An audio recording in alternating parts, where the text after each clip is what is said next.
Hi guys. അപ്പോൾ നമ്മൾ വീട്ടിലിരുന്ന ടൈമിലാട്ടോ ഒന്ന് പുറത്ത് പോയാലോ എന്ന് വിചാരിച്ചേട്ടാ. വീട്ടിൽ വെറുതെ കുത്തിരിക്കല്ലേ, അപ്പോൾ ഒന്ന് പുറത്തൊക്കെ കറങ്ങാമെന്ന് വിചാരിച്ച്. എങ്ങനെ പുറത്തിറങ്ങിയത് മെയിൻ ലക്ഷ്യം ഇതാട്ടാ, കാപ്പാട് ബീച്ചിൽ പോകാന്നാണേ. അങ്ങനെ ബീച്ചിൽ പോയപ്പോഴോ അവിടെ ക്ലോസ് ചെയ്തിരിക്കണേ, എന്താ അറിയില്ലട്ടാ. പിന്നെ നമ്മൾ അപ്പുറത്ത് സ്ഥലത്ത് പോകാമെന്ന് വിചാരിച്ച്, എന്തെങ്കിലുമൊക്കെ ഉച്ചിട്ടൊക്കെ വരാമെന്ന് വിചാരിച്ച്.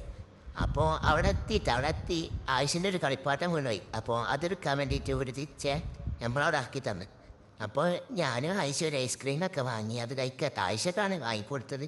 അപ്പോൾ ആയിഷനോട് ഒരു തുണ്ടൻ ചോദിച്ചാൽ ആയിഷ തരില്ല എന്നുണ്ട്. അതിന് കച്ചവടമുണ്ട്. ഞാനും ആയിഷയും കൂടി തീരെ തരണില്ല. അപ്പം ഞാൻ ആയിഷൻ്റെ അടുത്ത് ഒരു രക്ഷയില്ല കണ്ടപ്പോൾ ആ ഒരു പഴംപൊരിയും ഒരു നാരങ്ങ സോഡൊക്കെ കുടിച്ചിട്ടാണ്. പിന്നെ